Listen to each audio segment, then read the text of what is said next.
The Literature Book. Big Ideas Simply Explained by DK Publishing.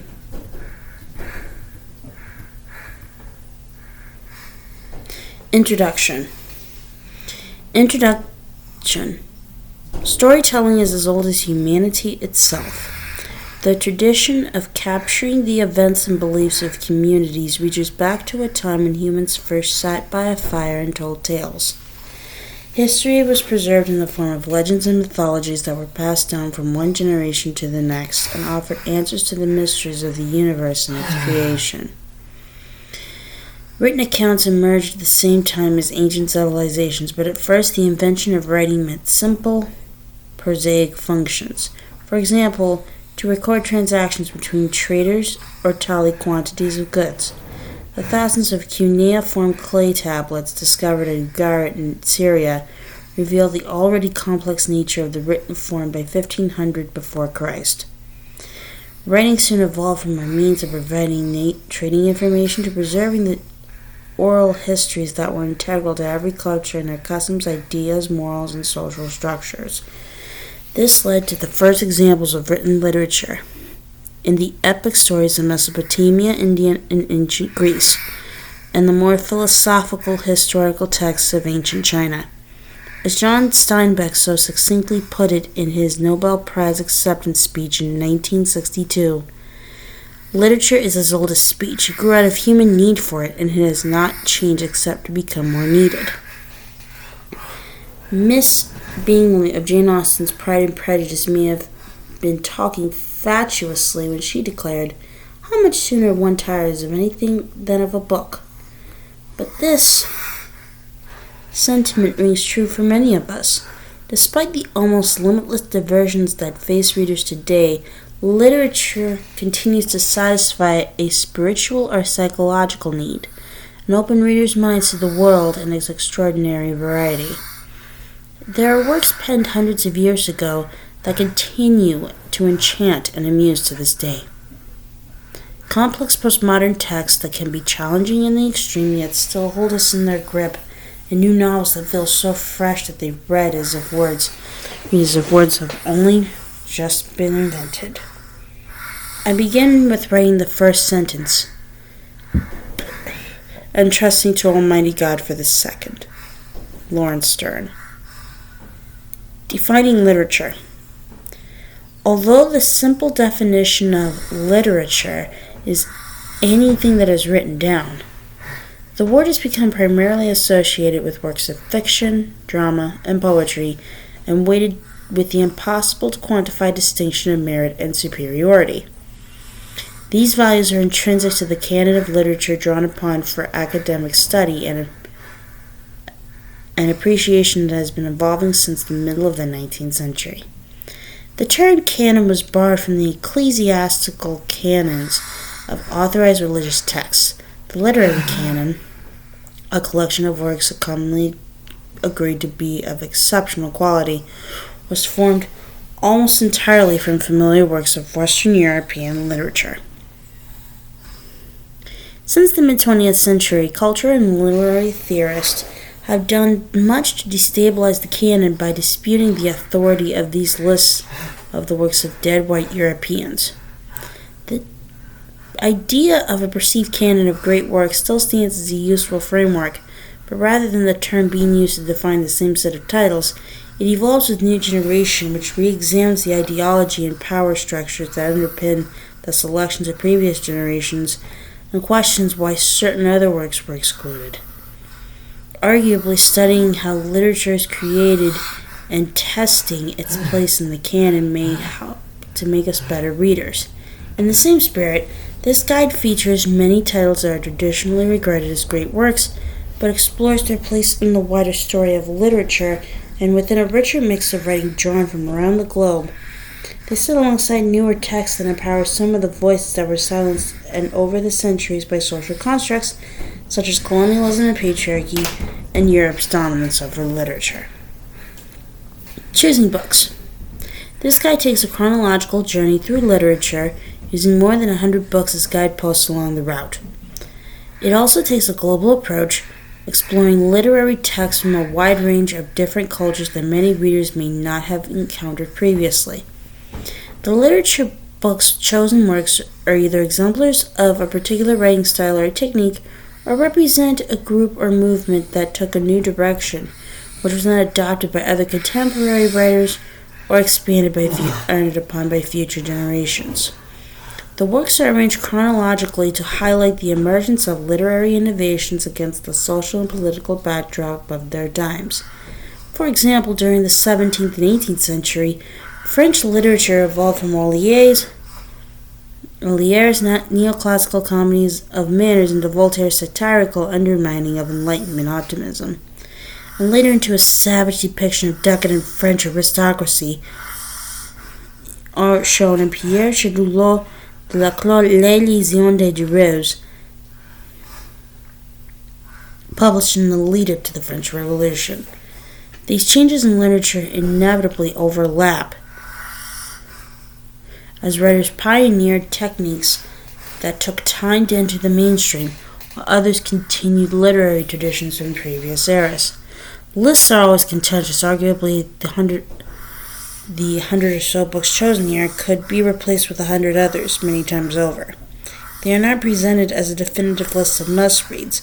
Indeed, each work is framed by a focus or context that is supported by a timeline of related literary milestones and events. Cross-references links to works of a similar type, or that have influenced or been influenced by the book under discussion, while more than 200 titles are listed for further reading, exploring the literary landscape of each period in greater detail. Some books leave us free, and some books make us free. Ralph Waldo Emerson. The story of literature. Around 4,000 years ago, the first stories to be written down came in the form of poems such as Mesopotamia's The Epic of Gilgamesh and India's Mahabharata, which were based in oral traditions. Rhyme, rhythm, and meter were essential aids to memory in songs and oral accounts, so it isn't surprising that the first text made use of familiar poetic devices.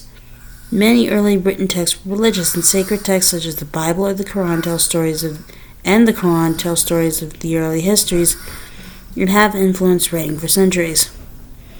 The form of literature that became Greek drama used a narrative ballad-like form and introduced characters with individual voices, choruses of commentary, and the distinct categories of comedy and tragedy that continue to be used today. The collections of stories that make up the Arabic 1001 Nights have multiple origins, but this prose fiction, written in plain speech, makes use of techniques that eventually became a mainstay in modern novels, such as framing, which introduces stories within the framework of another story, foreshadowing, and the inclusion of repetitive themes. Although the vast medieval era was studded with secular nightlights such as the Anglo-Saxon Beowulf and tales of chivalric romance, it was dominated in the West by religious texts in Latin and Greek. During the Renaissance, the joint energies of new philosophical investigation and sheer invention opened the door to literary innovation. The driving force behind the Renaissance was the production of new translations of ancient Greek and Roman texts, which freed scholars from the dogma of the Church. A humanist program of education which incorporated philosophy, grammar, history, and languages was built on the wisdom of the ancients. The Bible was translated into vernacular speech, enabling Christians to commune directly with God. Gutenberg's printing press brought books into the lives of ordinary people, and authors such as Geoffrey Chaucer and Giovanni Boccaccio made everyday life the subject of literature. By the early 17th century, Miguel de Cervantes Saavedra and Daniel Defoe had given the world what many scholars considered to be the first novels, and the first folios of Shakespeare's plays was published. The rise of the novel. Drama and poetry continued to evolve as the novel rose inexorably in importance, and by the end of the 18th century, the novel had become a major form of literary expression. Just as artists are described in terms of movements such as Baroque and Rococo, so literary history is defined by the authors, united by a particular style, technique, or location. The Romantic movement development, characterized by stories driven by the emotions of idiosyncratic heroes rather than plot and action, had its roots in the German Sturm und Drang movement. Meanwhile, in England, the Romantic poets testified to the power of nature to heal the human soul, and similar themes were taken up by the New England transcendentalists. The word genre was increasingly applied to fiction subsets, for example, novels in the Gothic genre. In the 19th century, Romanticism was superseded by a new form of social realism played out in the drawing rooms of Jane Austen's English and middle and upper classes and Gustave Flaubert's provincial French towns, but used increasingly to depict the harsh lives of the poor. Fyodor Dostoevsky described his novel Crime and Punishment as fantasy realism, and the dark interior monologues of the murderer Raskolnikov have the elements of a psychological thriller. Over the years, fiction has diversified into multiple genres and subgenres, which today include everything from dystopian novels to fictional autobiography and Holocaust writing. Alongside the growth of the novel, the vocabulary of literature expanded to describe styles of writing. For example, epistolary novels were written in the form of letters, and Bildungsroman and picaresque denoted coming-of-age tales. The language used within literature was developing too, and in the novels in the vernacular voice broadened the scope of national literature, with writers such as Harriet Beecher Stowe and Mark Twain capturing the diversity of people in the United States. In the early 20th century, Western society was revolutionized by industrial and technological advances, new artistic movements, and scientific developments. Within 2 decades, a generation of young men had been wasted in World War I. A perfect storm of literary experimentation followed, as modernist writers searched for inventive and stylistic features such as stream of consciousness writing and wrote fragmented narratives representing the anguish and alienation of their changing world. After a brief period of literary optimism and experimentation, the world was again thrown into turmoil as World War II began, and the production of literature slowed as many writers became involved in the war effort and produced propaganda or reported from the front rather than writing literature. A global explosion. After 2 brutal global wars, the world was ready for change, and literature was central to the counterculture in the West in the 1950s and 60s.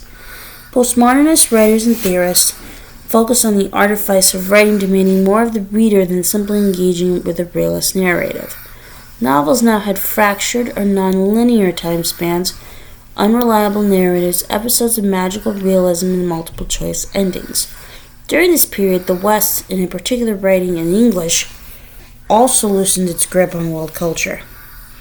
Post-colonial writing emerged in countries such as Nigeria, South Africa, and India, and authors such as Gabriel Garcia Marquez helped raise the status of a group of South American writers of extraordinary creativity. Modern literature now sings with the previously unheard voices of feminists, civil rights campaigners, gay people, Black and Native Americans, and immigrants. There is a healthy meritocratic blurring of distinction between classic and popular fictions. Global publishing, independent and internet publishing, global literature courses, national and international book prizes, and the growing number of works published in translation are bringing Australian, Canadian, South African, Indian, Caribbean, and modern Chinese novels, among others, to a world audience. This vast library of global literature has become both a reminder of shared connections worldwide and a celebration of difference.